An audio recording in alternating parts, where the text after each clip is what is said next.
ಕಷ್ಟ ಅನುಭವಿಸುವಾಗ ಕಷ್ಟ ಅನಿಸ್ಲಿಲ್ಲ. ಅನುಭವಿಸಿದ ಮೇಲೆ ನಾನು ಈ ತರ ಕಷ್ಟ ಅನುಭವಿಸ್ದನ. ಯಾರ್ದೋ ಮನೆ ಎದುರುಗಡೆ ಈ ಮುಂದೆ ಹಿಂಗೆ ಇದು ಇರುತ್ತಲ್ಲ ಸರ್, ಚಾವಣಿ ತರ ಯಾರೇ ಅವರು ಸರ್ ಹೊಟ್ಬಿಟ್ಟು ಇವೆಲ್ಲ ಆಗಿದೆ ಸರ್. ಈ ಕಾಶಿನಾಥ್ ಮನೆ ನಡ್ಕೊಂಡು ಹೋಗೋದು ಸರ್, ಶ್ರೀರಾಮಪುರದಿಂದ ಜಯನಗರವರೆಗೆ ನಡ್ಕೊಂಡು ಹೋಗ್ತಿದ್ದೆ. ಏನ್ರಿ ಕಲಾವಿದ್ರೆ ತಿಳಿತಿದ್ರ? ಇಲ್ಲ ಸರ್. ಯಾಕೆ? ಸರ್ ಇಲ್ಲ ಸರ್, ಕಾಸಿಲ್ಲ, ಕೆಲಸ ಇಲ್ಲ. ಅವ್ರಿಗೆ 2 ಇಡ್ಲಿ ಕೊಡ್ರಿ ಅನ್ನೋರು ಯಾರೋ. ಈಗ ಅನಿಸ್ತದೆ ಹೆಂಗ್ ನಾವು ಇಲ್ಲಿ ಬಂದೀವಿ, ಹೆಂಗ್ ದಾಟಿದ್ವಿ, ಹೆಂಗ್ ಉಪವಾಸ ಉಳಿದಿದ್ದೀವಿ, ಹೆಂಗ ಅವಕಾಶಗಳು ಸಿಕ್ಕು. ಆ ಪಾತ್ರ ಇದೆ ಅಂದ್ರೆ ಎಷ್ಟು ದಿನ ಬರ್ತಿರೋದು? 4 ದಿನ. ಆ ಪಾತ್ರ ಹಾಕ್ರಿ ಇವರಿಗೆ. ಮತ್ತು ನಾವು ಹ್ಞೂ ಅಂತ ಬರೋದಷ್ಟೇ ಸರ್, ದುಡ್ಡು ಕೇಳ್ತಾ ಇರಲಿಲ್ಲ ಸರ್. ಅಲ್ಲಿ ಹೋಗಿದೆ ಸರ್, ರೂಮ್ ನಂಬರು 302 ಪಾತ್ರ ಇದೆ ಅಂತ ಹೇಳಿದೆ. ಎಷ್ಟು 8 ದಿನನ ಎಲ್ಲಿ ಎಷ್ಟು ರೂಮ್ ನಂಬರ್?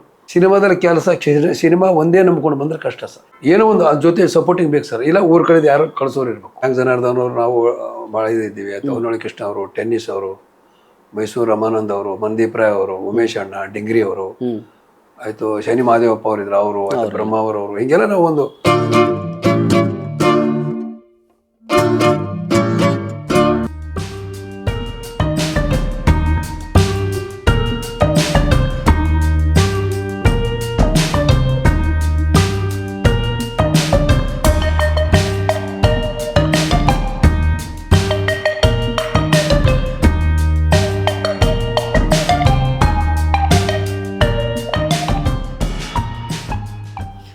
ಕನ್ನಡದಲ್ಲಿ ಭಾಳ ನನಗೆ ಲೆಕ್ಕ ಕರೆಕ್ಟಾಗಿ ಗೊತ್ತಿಲ್ಲ. ನಾನು 500 ಸಿನಿಮಾಗಳನ್ನ ಕಂಪ್ಲೀಟ್ ಮಾಡೋರು ಭಾಳ ಕಮ್ಮಿ ಜನ ಆ್ಯಕ್ಟರ್ಸು. ನನ್ನ ಅಂದಾಜು ಒಬ್ರಿಬ್ರು ಯಾರೋ ಇರ್ಬೋದು, ಅದು ನನಗೆ ಕರೆಕ್ಟಾಗಿ ಇನ್ನೂ ಅಂದರೆ ಇಲ್ಲಿ ನಾನು ಕೋಟ್ ಮಾಡೋಕ್ಕೆ ಹೋಗಲ್ಲ, ಯಾಕಂದ್ರೆ ತಪ್ಪಾಗಬಾರ್ದು ಅದು. ಬಟ್ ಆದರೂ ನೀವು 500 ಸಿನಿಮಾ ಕಂಪ್ಲೀಟ್ ಮಾಡಿದಿರಿ. ಸಣ್ಣ ವಿಷಯ ಅಲ್ಲ. 560 ಅಂತ ಹೇಳಿದ್ರಿ ಆಲ್ರೆಡಿ. ನೀವು 500 ಕ್ರಾಸ್ ಮಾಡಾಗಲೇ ಮುಂದಕ್ಕೆ ಹೋಗ್ಬಿಟ್ಟಿದ್ದೀರಿ. ಏನನ್ಸುತ್ತೆ ಈ ಜರ್ನಿ ನೋಡಿ? ಎಲ್ಲಿಂದ ಒಂದು ಸಣ್ಣ ಪಾತ್ರ, ಎಲ್ಲೋ ಒಂದು ನಿಂತ್ಕೊಂಡು ಮಾಡಿದಂತಹ ಪಾತ್ರ, ಅಲ್ಲಿಂದ 560 ಸಿನಿಮಾ ಮಾಡೋ ಹಂತಕ್ಕೆ ಈ ಜರ್ನಿ ನಿಮಗೆ ಎಷ್ಟು ಇದನ್ಸುತ್ತೆ? ಇಲ್ಲ ಸರ್, ನನಗೆ ಈ ನಡುವೆ ನನಗೆ ಖುಷಿಯಾಗಿದೆ ಸರ್. ಹಿಂದಕ್ಕೆ ತಿರುಗಿ ನೋಡಿದಾಗ ಕಷ್ಟ ಅನುಭವಿಸುವಾಗ ಕಷ್ಟ ಅನಿಸ್ಲಿಲ್ಲ. ಅನುಭವಿಸಿದ ಮೇಲೆ ನಾನು ಈ ಥರ ಕಷ್ಟ ಅನುಭವಿಸ್ದನ. ಈಗ ಅದು ಇದು ಅನ್ನಿಸ್ತಾ ಇದೆ, ಅಯ್ಯೋ ನಾನು ಇದೆಲ್ಲ ದಾಟ್ ಬಂದನ. ಯಾಕಂದ್ರೆ ಸರ್, ನಾನೇ ಬೆಂಗಳೂರಿಗೆ ಬಂದಾಗ ಜಾಗ ಇದ್ದಿಲ್ಲ ಸರ್. ರೈಲ್ವೆ ಸ್ಟೇಷನಲ್ಲಿ ಮಲ್ಕೊಳ್ತಿದ್ದೆ, ಬಸ್ ಸ್ಟಾಂಡಲ್ಲಿ ಮಲ್ಕೊಳ್ತಿದ್ದೆ. ಯಾರ್ದೋ ಮನೆ ಎದುರುಗಡೆ ಈ ಮುಂದೆ ಹಿಂಗೆ ಇದು ಇರುತ್ತಲ್ಲ ಸರ್, ಚಾವಣಿ ತರ ಯಾರೇ ಅವರು ಸರ್ ಹೊಟ್ಬಿಟ್ಟು ಇವೆಲ್ಲ ಆಗಿದೆ ಸರ್. ಅಂತ ಇಂಥ ಒಂದು ಸಮಯದಲ್ಲಿ ದೇವ್ರು ನನಗೆ ಇಲ್ಲಿ ಕಳಿಸಿ ಇಷ್ಟು ವರ್ಷ ಜರ್ನಿ ಹಂಗೈತಿ ಇಲ್ಲಿ. ಆಶ್ಚರ್ಯ ಅನ್ಸುತ್ತೆ ಸರ್. ಕೆಲವೊಂದು ಸಾರಿ ಹೇಳ್ತೀನಿ ಸರ್, ಕೆಲವೊಂದು ಸರಿ ಹಸಿವೆ ಇಲ್ಲಕ್ಕೆ ಏನೇನೋ ಕತೆ ಆಗೋಗಿದೆ. ಹಸಿವೆ ಅಂದರೆ ಏನು, ಒಂದ್ಸರಿ ಬೆಳಿಗ್ಗೆ ಒಂದು 2 ಇಡ್ಲಿ ತಿಂದರೆ ಸಂಜೆವರೆಗೆ ಊಟ ಇಲ್ಲ. ಆಯ್ತು, ಅವಾಗೆಲ್ಲ ಬರೀ ನಡ್ಕೊಂಡು ಹೋಗೋದು ಸರ್. ಅವಾಗ ನನ್ನ ಹತ್ರ ಜೇಬಿನ ದುಡ್ಡು ಇದ್ರು ಬಸ್ಸಿಗೆ ಯಾಕೆ ಹೋಗ್ಬೇಕು, 4 ಕಡೆ ಹೋಗುತ್ತಲ್ಲ, 4 ಕಡೆ 3 ಇಡ್ಲಿ ಬರೋರು ಸರ್. ಅವಾಗ ರೂಪಾಯಿಗೆ 12 ಇಡ್ಲಿ ಕೊಡೋರು. 50 ಪೈಸೆ ಯಾಕೆ ಖರ್ಚು ಮಾಡಬೇಕು, ಅಷ್ಟು ಬಸ್ಸಿಗೆ ಹೋಗಿ ಅಲ್ಲಿ ನಾವು ಮಾಡೋದಿದೆ ಅಂತ 50 ಪೈಸೆ 5-6 ಇಡ್ಲಿ ತಿಂದು ನಡ್ಕೊಂಡು ಹೋಗ್ತೀವಿ. ಈ ಕಾಶಿನಾಥ್ ಮನೆ ನಡ್ಕೊಂಡು ಹೋಗೋದು ಸರ್, ಶ್ರೀರಾಮಪುರದಿಂದ ಜಯನಗರವರೆಗೆ ನಡ್ಕೊಂಡು ಹೋಗ್ತಿದ್ದೆ. ನಾವು ನಡ್ಕೊಂಡು ಹೋಗೋದು ಸರ್. ನನಗೇನಂದ್ರೆ ದುಡ್ಡು ಯಾಕೆ ಖರ್ಚು ಮಾಡಬೇಕು? ಈಗ ನಾಳೆ ಶನಿವಾರ ಇದೆ, ಭಾನುವಾರ ಇದೆ, ದುಡ್ಡಿಲ್ಲ, ಈಗ ರಜೆ ಇದೆ, ಈಗ ಖರ್ಚು, ಈ ಥರ ಪ್ರಯಾಣ ಸರ್. ನಾವು ಇದೆಲ್ಲ ಕಲಿಸಿದ ರಂಗಭೂಮಿ ಸರ್. ಯಾಕಂದ್ರೆ ಅಲ್ಲೇ ಅನುಭವಿಸ್ಬಿಟ್ಟಿದ್ವಿ ನಾವು. ಊಟದ ಸಲುವಾಗಿ ಪಡೆದಾಡಿದ್ವಿ ಅಲ್ಲಿ. ಮತ್ತು ಇಲ್ಲಿ ನಾವದೇ ಇದು ದುಡ್ಡು ಯಾಕೆ ಖರ್ಚು ಮಾಡಬೇಕು? ಅರ್ಜೆಂಟ್ ಇದ್ರು ಈಗ ಏನಾದ್ರು ಯಾವ ಡೈರೆಕ್ಟ್ ಇಷ್ಟು ಗಂಟೆ ಬನ್ನಿ ಅಂದರೆ ನಾವು ಬಸ್ಸು ಆಟೋನು ಹೋಗ್ಬೋದು. ಹೋಗೋದು ಭೇಟಿ ಮಾಡೋದು ಬರೋದು, ಯಾಕೆ ನಾವು 50 ಪೈಸೆ ಖರ್ಚು ಮಾಡಬೇಕು? ಅವಾಗೆಲ್ಲ ಸರ್ 75 ಪೈಸೆಗೆಲ್ಲ ಅನ್ನ ಸಾಂಬಾರು ಕೊಡೋರು. ಆಯ್ತು, 10 ಪೈಸೆಗೆ ಖಾಲಿ ದೋಸೆ 10 ಪೈಸೆ ಆಯಿತು. ಎಲ್ಲ 10 ಪೈಸೆ ಲೆಕ್ಕ ಸರ್. ನೀವು ಏನೋ ಒಂದು ಮೆಕ್ಕೆಜೋಳ ತಿಂದ್ರೆ 10 ಪೈಸೆ, ಸೌತೆಕಾಯಿ ಪೀಸ್ ತಿಂದ್ರೆ 10 ಪೈಸೆ, ಬಟಾಣಿ ತಿಂದ್ರೆ 10 ಪೈಸೆ, ಏನು ತಿಂದ್ರೆ 10 ಪೈಸೆ. ನಂತೆ ಎಲ್ಲಿ ಹೋಗಿ ಎಷ್ಟು ಹೋಗಿದೆ, 30 ಪೈಸೆ ಇದೆ, ಬೇಡಪ್ಪ ಒಂದು 3 ಸೌತೆಕಾಯಿ ಪೀಸ್ ತಿನ್ಬೋದು, ಈ ಥರ ಪ್ಲ್ಯಾನ್ ಸರ್. ಅವಾಗ ನನಗೇನಂದ್ರೆ ನಾಳೆ ಈಗ 2-3 ದಿನ ರಜೆ ಇದೆ, ಕೆಲಸ ಇಲ್ಲ, ಖರ್ಚು ಮಾಡಿದ್ರೆ ಹೆಂಗೆ? ಆಮೇಲೆ ನಮ್ಮ ತಕ್ಕಡೆ ಗೋಪಾಲ ಏನು ಮಾಡಿದ್ದಾರೆ ಅಂದರೆ, ಒಂದು ಮಲ್ಕೊಳ್ಳಿಕ್ಕೆ ಒಂದು, ಆಮೇಲೆ ಬಸ್ ಸ್ಟ್ಯಾಂಡೆಲ್ಲ ಆದಮೇಲೆ ರಾಘವೇಂದ್ರ ಕಾಫಿ ಹೌಸ್ ಅಂತ ಅಕ್ಕಿಪೇಟೆ ಮೇನ್ ರೋಡಲ್ಲಿ ಒಂದು ಇತ್ತು ಸರ್. ಅಲ್ಲಿ ನನಗೆ ಪರಿಚಯ ಮಾಡಿಸ್ಕೊಟ್ಟಿದ್ದಾರೆ. ಅಲ್ಲೇನಾಯಿತು, ಅದು ಪರಿಚಯದ ನನಗೆ ಏನಾಯಿತು ಅಂದರೆ ಸರ್, ಅವ್ರು ಸಾಲ ಹೇಳಿದ್ರು. ಅವ್ರು ಏನಿದೆ ನೀವು ಬರ್ಕೊಳ್ಳಿ, ಅವ್ರದ್ದು ನೋಟ್ಬುಕ್ ಇಡಿ, ಪಕ್ಕ ಅವ್ರು ಕೊಡಿದ್ರೆ ನಾನು ಕೊಡ್ತೀನಿ, ಒಳ್ಳೆ ಮನುಷ್ಯ, ಅವ್ರು ಕೊಡುತ್ತೆ ಅನ್ನೋದು ಏನಿಲ್ಲ, ಅವರು ಯಾವ ಹ್ಯಾಬಿಟ್ಸ್ ಇಲ್ಲ, ಒಳ್ಳೆ ಮನುಷ್ಯ ಅಂತೆಲ್ಲ ಹೇಳಿದಾಗ ಅದು ಇದ್ದ ನಾನು ಸ್ವಲ್ಪ ಅದು ಧೈರ್ಯ ಬಂತು ಸರ್. ರಾತ್ರಿ 10 ಗಂಟೆಗೆ ಹೋಗಬೇಕು, 5 ಗಂಟೆಗೆ ಹೊರಗಡೆ ಬರಬೇಕು. ಅವ್ರು ಹೇಳೋರು, ನಮ್ಮ 10 ಗಂಟೆಗೆ ಬಂದ್ ಮಾಡ್ತೀವಿ ಸರ್ ನಾವು, ನೀವು ಬನ್ನಿ ಮಲ್ಕೊಳ್ಳಿ, ಬಟ್ಟೆ ಒಕ್ಕೊಂಡಿದ್ರೆ ಬಟ್ಟೆ ಒಕ್ಕೋಬೋದು, ಬಟ್ ಬೆಳಿಗ್ಗೆ ನೀವು 5 ಗಂಟೆಗೆ ಎದ್ದು ಬಿಡ್ಬೇಕು, ಯಾಕಂದ್ರೆ ಎಲ್ಲ ನಾವು ಕುರ್ಚಿ ಹಾಕ್ತೀವಲ್ಲ. ಅದು ಬಂದು ತುಳಸಿ ಪಾರ್ಕ್ ಅಂತೀವಿ, ಅಲ್ಲೆಲ್ಲ ಬಟ್ಟೆ ಒಣಕ ಸರ್. ಅಲ್ಲಿ ರಾತ್ರಿ ಒಣಕಿದ ಬಟ್ಟೆ ಅರ್ಧ ಅವಳು ಇಲ್ಲಿ ತಂದು ಬೇಡ 10-11 ಗಂಟೆ ತನಕ ಅಲ್ಲೇ ಇರೋದು. ಅಲ್ಲೇ ಮೇಲೆ ಒಂದು ಇಡ್ಲಿ ಅಂತ ಬರೋರು, ಎಷ್ಟೇ 4 3 ಅನ್ನೋರು, 4 ಕೊಡ್ರಿ ಅನ್ನೋದು. ಇನ್ನು ಕೆಲವರು 10 ಪೈಸೆ ಇಟ್ಟು ಎಷ್ಟು ಬೇಕು, 1 ಇಡ್ಲಿ 2 ಇಡ್ಲಿ 1 ಇಟ್ಟು ಬಾಳೆಯಲ್ಲಿ ಪೀಸ್ ಕೊಡೋರು, ಅದನ್ನ ಹಾಕಿ ಚಟ್ನಿ ತಿನ್ನೋದು. ಎಲ್ಲ 10 ಪೈಸೆ ಸರ್, ಯಾವತ್ತೂ ಕೂಡ 10 ಪೈಸೆ. ಬಟ್ ಅವು ಕಡಲೆ ಉಸುಳಿ ಏನೇನು ಆಯ್ತು. ಅಲ್ಲಿ ಏನೋ ಸರ್ ಕೆಲವು ನಾವು ಪರಿಚಯ ಆಗಿದ್ದೀವಲ್ಲ, ಅಲ್ಲಿ ಏನು ಮಾಡೋರು, ಏನ್ರಿ ಕಲಾವಿದ್ರೆ ಏನು ತಿಂಡಿ ತಿಂದ್ರ? ಇಲ್ಲ ಸರ್. ಯಾಕೆ? ಸರ್ ಇಲ್ಲ ಸರ್, ಕಾಸಿಲ್ಲ, ಕೆಲಸ ಇಲ್ಲ. ಅವ್ರಿಗೆ 2 ಇಡ್ಲಿ ಕೊಡ್ರಿ ಅನ್ನೋರು, ಯಾರೋ ಗೊತ್ತಿಲ್ಲ. ಹೌದಾ? ಅವ್ರಿಗೆ 2 ಇಡ್ಲಿ ಕೊಡ್ರಿ ಅವ್ರಿಗೆ, ತಗೋಪ್ಪ ದುಡ್ಡು ಅನ್ನೋದು. ಆಮೇಲೆ ಇಲ್ಲಿ ಒಬ್ರು ಬೆಳಗಾಮದವ್ರು ಪಠಾಣ ಅಂತೇಳಿ ಅಕ್ಕಿ ಪಟ್ಟೆ ಪರಿಚಯ ಆದರು. ಅವ್ರು ಒಂದು ಸಕೋದೆ ಯಾವ್ರಪ್ಪ ನಿಂದು ಅಂತ ಬೀದರ್, ಬಾ ನಮ್ಮ ಕಡೆ ನೀನು ಏನು ಮಾಡಕತ್ತಿ ಅದನ್ನು. ಅವ್ರು ಸ್ವಲ್ಪ ನಡೀತಿತ್ತಲ್ಲಿ ಎಲ್ಲ ಪರಿಚಯ. ಬಾರಪ್ಪ ಇಲ್ಲಿ ಎಷ್ಟು ತಿಂತಿ ಬಿರಾದಾರ ಇಡ್ಲಿ, ನಾನು 4 ಇಡ್ಲಿ ಕೊಡಪ್ಪ ಅವ್ರಿಗೆ. ಅವರು ಬಂದ ಒಂಚೂರು ಕೊಡಿಸೋರು. ನೀನು ಕೆಲವು ಪರಿಚಯ ಆಗಿದ್ರು, ಎಲ್ಲ ನಾವು ಕತೆಗಳು ಹೇಳ್ಕೊಡಿದ್ವಿ, ಹೀಗೆಲ್ಲ ಕಷ್ಟ ಅದಪ್ಪ, ಈ ಅಡುಗೆ ಕೆಲಸ ಮಾಡಿದ್ರೆ ಸ್ವಲ್ಪ ದುಡ್ಡು ಇರೋದು ಅವ್ರ 100 ಅವರೆಲ್ಲ ಕೊಡಿಸೋರು. ಏನು ತಿನ್ನೋದು $1 $2 ಅದು ಕೂಡ ಹೆಲ್ಪ್ ಆಗಿದೆ ಸರ್. ಆಯ್ತು, ಬರೋದೆಲ್ಲ ಆಗಲಿ ರಾತ್ರಿ ಕೆಲಸ ಮಾಡೋದು, ಬೆಳಿಗ್ಗೆ ಬಂದು ಅಲ್ಲೇ ಮಲ್ಕೊಳ್ಳೋದು ಎಲ್ಲರೂ. ಬೆಳಿಗ್ಗೆ ಬಂದು ಸರ್ 9-10 ಗಂಟೆ ಮಲ್ಕೊಂಡ್ರೆ ಯಾರು 2 ಗಂಟೆ ತನಕ ಯಾರು ಹೇಳ್ತಾ ಇರಲಿಲ್ಲ. ಹಾಸಿಗೆಲ್ಲ ಏನಿಲ್ಲ ಸರ್, ಸುಮ್ಮನೆ ಹಂಗೆ ಒಂದು ಟ್ಯಾವೆಲ್ ತಲೆ ಹಾಕೊಂಡು ಮಲ್ಕೊಂಡ್ಬಿಡೋದು. ಬಟ್ ಅದೆಲ್ಲ ಈಗ ನೋಡಿ ಸರ್, ಅಂಥ ಕಷ್ಟಗಳನ್ನೆಲ್ಲ ಪಾರಾಗಿದೆ. ಬಟ್ ಈಗ ಆ ಥರ ಕಷ್ಟ ಏನು ಬರೋಲ್ಲ ಈಗ ಅನಿಸ್ತದೆ. ಹೆಂಗೆ ನಾವು ಇಲ್ಲಿಗೆ ಬಂದೀವಿ, ಹೆಂಗೆ ದಾಟಿದ್ವಿ, ಹೆಂಗೆ ಉಪವಾಸ ಉಳಿದಿದ್ದೀವಿ, ಹೆಂಗೆ ಅವಕಾಶಗಳು ಸಿಕ್ಕು, ಹೆಂಗೆ ಪ್ರೇಕ್ಷಕರು ನಮ್ಮನ್ನು ಸ್ವೀಕಾರ ಮಾಡಿದ್ರು, ಇಲ್ಲಿವರೆಗೆ ಹೆಂಗೆ ಜರ್ನಿ ಬಂದೀವಿ, ಇವೆಲ್ಲ ಈಗ ಇದು ಗೊತ್ತಾಗ್ತಾ ಇದೆ ಸರ್. ಈಗ ನೆನಪಾದಾಗ, ರೀಕಾಲ್ ಆದಾಗ ಅನ್ಸುತ್ತೆ. ಇಲ್ಲ ಸರ್, ಇಲ್ಲಿ ಏನು ಸರ್, ಒಂದು ದೃಢ ನಿರ್ಧಾರಗಳು ಬೇಕು ಸರ್. ನಾನು ಇಲ್ಲೇ ಜೀವನ ಮಾಡ್ತೀನಿ, ನಾನು ಇಲ್ಲೇ ಇರ್ತೀನಿ, ಅದು ಏನಾಗೋದಾಗಲಿ. ಸಾಯೋದ ಮನುಷ್ಯ ಅಂತೂ ಎಲ್ಲಿ ಬೇಕಾದ್ರೂ ಸಾಯ್ತಾರೆ ಸರ್. ಸಾಯೋನು ಯಾವ ಊರಾಗಿರೋ ಸಾವು ಬಿಡಲ್ಲ. ಬಟ್ ನಾವು ಇಲ್ಲೇ ಇರಬೇಕು, ಯಾಕಂದ್ರೆ ನಮ್ಗೆ ಇದು ಬಿಟ್ಟು ಜೀವನ ಇಲ್ಲ ಸರ್. ರಂಗಭೂಮಿ ಇಲ್ಲ ಇದೆ. ನಾವು ಊರಿಗೆ ಹೋಗಿ ಏನು ಕೆಲಸ ಮಾಡೋದು, ಊರಿಗೆ ಹೋಗಿ ಮತ್ತೆ ನಾಟಕ ಕಂಪ್ನಿಗೆ ಹೋಗ್ಬೇಕು. ಅದನ್ನೇ ಇಲ್ಲಿ ಮಾಡೋಣ. ಇಲ್ಲಿ 2-3 ಅವಕಾಶ. ಇಲ್ಲಿ ಆರ್ಕೆಸ್ಟ್ರಾ ಸಿಗುತ್ತೆ, ರಸಮಂಜರಿ ಸಿಗುತ್ತೆ, ಜಾನಪದ ಸಿಗುತ್ತೆ, ಧಾರಾವಾಹಿ ಸಿಗುತ್ತೆ, ಸಿನಿಮಾ ಸಿಗುತ್ತೆ. ಯಾಕೆ ಬಿಡಬೇಕು? ಒಂದಿನ ಸಿಗುತ್ತಾರೆ. ಏನು ಇಲ್ಲ, ನಮ್ಮ ಸ್ಕೂಲಿಗೆ ಹೋದರೆ 30-40 ರೂಪಾಯಿ ಆಗೋದು ಅವಾಗ ಏಕಪಾತ್ರೆ ಬೇರೆ. ಆದ್ರಿಂದ ಧೈರ್ಯ ಸರ್ ನಮಗೆ ಇಲ್ಲಿ ಬೆಂಗಳೂರು ಉಳ್ಕೊಳಕ್ಕೆ. ಬೆಂಗಳೂರು ಒಂದು ದೊಡ್ಡ ಸಿಟಿ, ಒಂದಲ್ಲ ಒಂದು ಕೆಲಸ ಮಾಡಿರುತ್ತೆ ನಮಗೆ. ಹೀಗಾಗಿ ಏನಾಯ್ತು, ಬೆಂಗಳೂರು ಬಿಡಬಾರ್ದು ಅನ್ನೋದು ಒಂದು ನಿರ್ಧಾರ ಸರ್. ಈ ಕಲಾವಿದರಿಗೆ ಸರಿಯಾಗಿ ಸಂಭಾವನೆಗಳು ಅವ್ರವ್ರ ಇದಕ್ಕೆ ಸಿಕ್ಕಿಲ್ಲ ಅನ್ನೋದ್ರ ಬಗ್ಗೆ ಬಹಳಷ್ಟು ಜನ ಮಾತಾಡ್ತಾರೆ. ನಿಮಗೆ ಸಂತೃಪ್ತಿ ಇದೆಯಾ? ನೀವು ಮಾಡಿರೋ ಪಾತ್ರಗಳಿಗೆ ಸರಿಯಾಗಿ ಸಂಭಾವನೆ ಸಿಕ್ಕಿದೆ? ಇದೆ ಸರ್. ಈಗ ಸ್ಟಾರ್ಟಿಂಗ್ ಒಂದೇನಿತ್ತು ಸರ್, ಅವಾಗ ಏನಿತ್ತು ಅಂದ್ರೆ ಪ್ರತಿಯೊಬ್ಬ ಕಲಾವಿದ ಸಂಬಳ ಅಂತ ಯಾರು ಕೇಳ್ತಾ ಇರಲಿಲ್ಲ. ಇದು ವಿಷಯ. ನಾವು ಹೋದ್ರೆ ಸರ್ ನಮಸ್ಕಾರ ಸರ್, ಏನ್ರಿ ಸರ್ ಅದೇ ಅವಕಾಶ ಸರ್, ಆ ಪಾತ್ರ ಇದೇನ್ರಿ, ಎಷ್ಟು ದಿನ ಬರ್ತಿರೋದು? 4 ದಿನ. ಆ ಪಾತ್ರ ಹಾಕ್ರಿ ಇವರಿಗೆ. ಮತ್ತು ನಾವು ಹ್ಞೂ ಅಂತ ಬರೋದಷ್ಟೇ ಸರ್, ದುಡ್ಡು ಕೇಳ್ತಾ ಇರಲಿಲ್ಲ.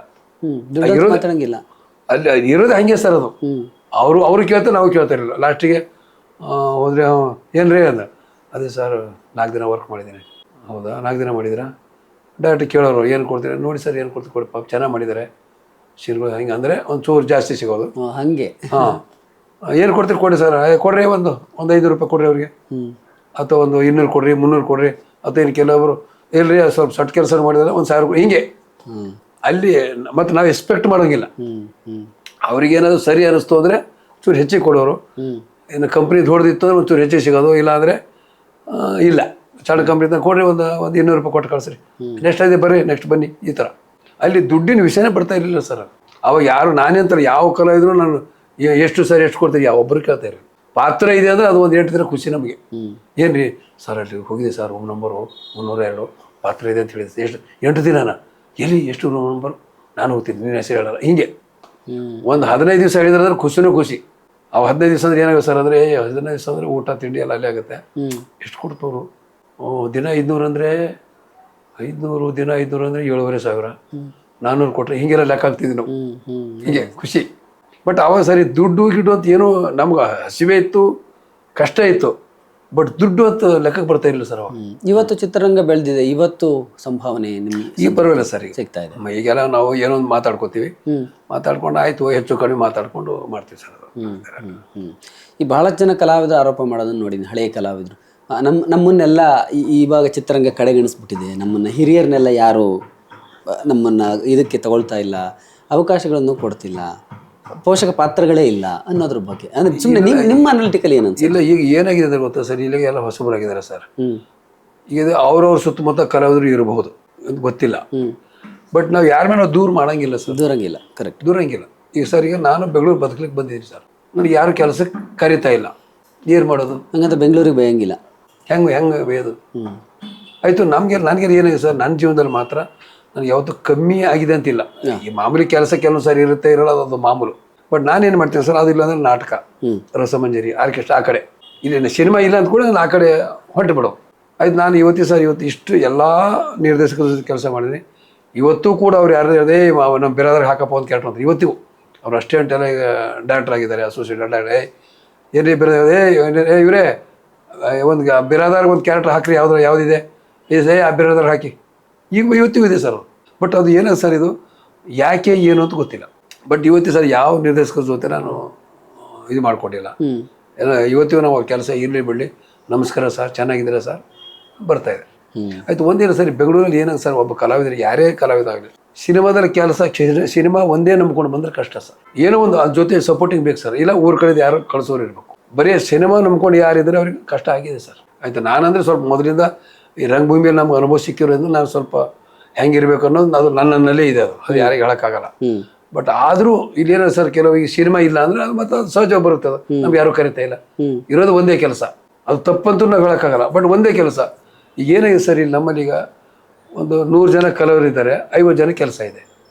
50 ಜನ ಅವರು ಹೇಳ್ತಾರೆ ಕೆಲಸ ಇಲ್ಲ ಸರ್. ಕರೆಕ್ಟ್. ಅಷ್ಟು ಜನ ಕೆಲಸ ಎಲ್ಲರೂ ಕೊಡೋಕ್ಕೂ ಆಗಲ್ಲ. ಈಗ ನಮಗೆ ಈಗ ಆಫೀಸಿಗೆ ಒಂದು 10 ಜನ ಬೇಕು, 40 ಜನ ಬಂದಿದ್ದಾರೆ, 30 ಜನ ಕೆಲಸ ಇಲ್ಲ. ಅವರೆಲ್ಲ ಕಡೆ ಹೇಳಲೇಬೇಕು, ಅವ್ರು ಕೆಲಸ ಕೊಟ್ಟಿಲ್ಲ ನಮಗೆ. ಬಟ್ ಇಲ್ಲಿ ಏನಾಗಿದೆ ಸರ್, ಈಗ ಅವಾಗೇನಿತ್ತು, ಒಂದು ಕಂಪ್ನಿಯಿಂದ ಇಷ್ಟು ಸಿನಿಮಾಗಳಂತ ಹೇಳಿದ್ದು.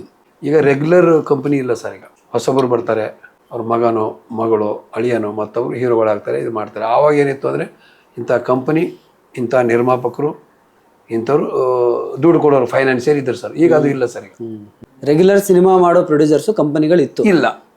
ಯಾರೋ ಈಗ ಒಬ್ಬ ನಿರ್ದೇಶಕರು ಬರ್ತಾರೆ, ಅವ್ರ ಟ್ರೂಪ್ ಇರುತ್ತೆ, ಪರಿಚಯ ಇರುತ್ತೆ, ಅವ್ರು ಬೇಕಾದವ್ರಿಗೆ ಹಾಕೊಳ್ತಾರೆ. ಅದು ಸಿನಿಮಾ ಗೆಲ್ಲುತ್ತೋ ಬಿಡುತ್ತೋ ಅದು ಬೇರೆ ವಿಷಯ. ಬಟ್ ಅವ್ರಿಗೆ ಬೇಕಾದವ್ರಿಗೆ ಹಾಕೊಳ್ತಾರೆ. ಅದ್ರ ನಾವು ತಪ್ಪು ಅಂತೂ ಹೇಳೋಕ್ಕಾಗಲ್ಲ. ಅದು ಈ ನಮ್ಮ ಕಡೆ ಬಂದಾಗ ಬರ್ರಿ ಒಂದು ಪಾತ್ರ ಇದೆ ಮಾಡಿ ಅಂದಾಗ ಸ್ವಲ್ಪ ಹೆಚ್ಚು ಕಡೆ ಮಾತಾಡ್ಕೊಂಡು ನಾವು ಮಾಡ್ಬೋದು. ಈಗ ಏನೇ ಸರಿ, ನಮಗೆ ಒಂದು 10 ಜನ ಇದ್ದೀವಿ, ಒಂದು 2-3 ಸಿಗುತ್ತೆ, 5 ಜನ ಕೆಲಸ ಸಿಗಲ್ಲ. ಆಯ್ತು. ಅವ್ರು ನಿರ್ದೇಶಕರ ಮೇಲೆ ಕೂಡ ಹೋಗುತ್ತೆ, ಈ ಪಾತ್ರ ಯಾರ ಕೈಲಿ ಮಾಡಿಸ್ಬೇಕು ಅಂತ ಒಂದಿರುತ್ತೆ. ಅವ್ರು ನಿರ್ದೇಶಕರು ನಾವು ಕೇಳೋ ಹಕ್ಕಿಲ್ಲ. ಇವೆಲ್ಲವೂ ಇದೆ ಸರ್ ಇಲ್ಲಿ. ಬಟ್ ಇಲ್ಲಿ ಕೆಲಸ ಯಾಕಿಲ್ಲ ಅನ್ನೋ ಅಂತ ಒಂದು ಇದು ಕಾರಣ ಗೊತ್ತಿಲ್ಲ. ಆಯ್ತು. ಕೆಲಸ ಕಮ್ಮಿ ಇದೆ, ಜನ ಜಾಸ್ತಿ ಇದ್ದಾರೆ, ಅದು ಇರ್ಬೋದು. ಇವತ್ತು ಚಿತ್ರರಂಗದಲ್ಲಿ ನಿಮ್ಮ ಸಹೋದ್ಯೋಗಿಗಳು ಅಂತ ಏನು ಕರಿತೀವಿ, ನಿಮ್ಮ ಜೊತೆಲಿ ಕೆಲಸ ಮಾಡಿದವರು, ಯಾರ ಜೊತೆ ನಿಮ್ಮ ಒಡನಾಟ ತುಂಬ ಆತ್ಮೀಯವಾಗಿ, ಅಂದರೆ ಸಿನಿಮಾದ ಹೊರತಾಗಿ ನಿಮ್ಮ ಒಡನಾಟ ಇರೋದು ಯಾರ ಜೊತೆ? ಈಗ ಸರ್, ಈಗ ನಾವಂದ್ರೆ ಈಗ ನಾವು ಹಳೆಬರೋ ಬ್ಯಾಂಕ್ ಜನಾರ್ದನವರು ನಾವು ಭಾಳ ಇದ್ದೀವಿ. ಆಯ್ತು. ಹೊನ್ನಳ್ಳಿ ಕೃಷ್ಣ ಅವರು, ಟೆನ್ನಿಸ್ ಅವರು, ಮೈಸೂರು ರಮಾನಂದ್ ಅವರು, ಮನ್ದೀಪ್ ರಾಯ್ ಅವರು, ಉಮೇಶ್ ಅಣ್ಣ, ಡಿಂಗ್ರಿ ಅವರು, ಆಯಿತು, ಶನಿ ಮಹಾದೇವಪ್ಪ ಅವರಿದ್ರು, ಅವರು, ಆಯ್ತು, ಬ್ರಹ್ಮಾವರವರು, ಹಿಂಗೆಲ್ಲ ನಾವು ಒಂದು 20-25 ಜನ ಇದ್ದಿದ್ದೀವಿ ಸರ್. ನಾವೆಲ್ಲ ಅಂದರೆ ಒಟ್ಟಿಗೆ ಏನಾದರೂ ಕಷ್ಟ ಸುಖ ಮತ್ತೊಂದು ಇವೆಲ್ಲ ಇದ್ದೀವಿ ಸರ್. ಅದು ಏನದು, ಈ ಕೆಲವು ಹೊಸಬರು ಏನಾದ್ರೆ ನಮ್ಮ ಪರಿಚಯನೂ ಇಲ್ಲ. ಏನೋ ಒಂದು ದಿವಸ ಕೆಲಸ ಮಾಡ್ತೀವಿ, ಅನಂತರ ಅವರೆಲ್ಲೋ ನಾವೆಲ್ಲೋ. ಇದು ನಮ್ದು ಆಗಿಲ್ಲ. ಈಗ ಒಂದು ಸುಮಾರು 30-40 ದಿವಸ ಒಟ್ಟಿಗೆ ಬಂದವರು, ಫೋನ್ಗಳು ಇರ್ತವೆ, ಮಾತಾಡ್ಕೋತೀವಿ. ಒಂದೊಳ್ಳೆ ಕಷ್ಟ ಇಲ್ಲ ಕಣೋ, ವರ್ಕ್ಗಳೇ ಇಲ್ಲ ಅಂತಂದರು. ಬಟ್ ಅದು ಯಾಕೆ ಇರೋದು ನಾವು ಹೇಳೋಕ್ಕಾಗಲ್ಲ ಸರ್. ಬಟ್ ಅವ್ರ ಜೊತೆ ನಿಮ್ಮ ಸಿನಿಮಾದಲ್ಲಿ ಕೆಲಸ ಮಾಡಿರೋ ಈ ಸ್ನೇಹಿತರ ಜೊತೆ ಎಲ್ಲ ಒಡನಾಟ ಇದೆ ಸರ್. ಇದೆ ಸರ್. ಸಿಗ್ತಿರ್ತೀರಾ? ಹಾಂ, ಸಿಗ್ತಿರ್ತೀವಿ ಸರ್. ಹಾಯ್, ಎಲ್ಲರಿಗೂ ನಮಸ್ಕಾರ. ನಾನು ನಿಮ್ಮ ಲಾಸ್ಯ ನಾಗರಾಜ್. ಡೈಲಿ ಮಾಧ್ಯಮ ಅಂತ ಒಂದು ಯೂಟ್ಯೂಬ್ ಚಾನಲ್ ಇದೆ. ಅದರಲ್ಲಿ ಎಲ್ಲ ಥರ ಎಂಟರ್ಟೈನ್ಮೆಂಟ್ ನ್ಯೂಸ್ ನಿಮಗೆ ಸಿಗ್ಬೋದು. ನಾನು ಕ್ಯಾನಡಾಲ್ಲಿ ಕೂತ್ಕೊಂಡು ದಿನಾ ಒಂದು ಕಳಿಸ್ತಾ ಇರ್ತಾರೆ ಇವರು. ನಾನು ಏನೋ ಇಲ್ಲೇನು ನಡೀತಿದೆ ಅಂತ ಎಲ್ಲ ನಾನು ಡೈಲಿ ಮಾಧ್ಯಮದಿಂದನೇ ನಾನು ಕ್ಯಾಚಪ್ ಮಾಡಿದ್ದು. ಮತ್ತು ಸೊ ಇವ್ರ ಚಾನೆಲ್ ಎಂಟರ್ಟೈನ್ಮೆಂಟ್ ಪ್ಲಸ್ ಇನ್ಫಾರ್ಮೇಷನ್ ಎರಡೂ ನಿಮಗೆ ಕೊಡ್ತಾರೆ. And it is all factual and it is really interesting. ಅವರು ಹೇಳೋ ರೀತಿ ತುಂಬ ಇಂಟ್ರೆಸ್ಟಿಂಗ್ ಆಗಿರುತ್ತೆ. ಸೊ ನೋಡಿದ ತಕ್ಷಣ ನೋಡ್ತಾನೆ ಇರಬೇಕು ಅನಿಸುತ್ತೆ. So subscribe, like and share daily Madhyama. Thank you.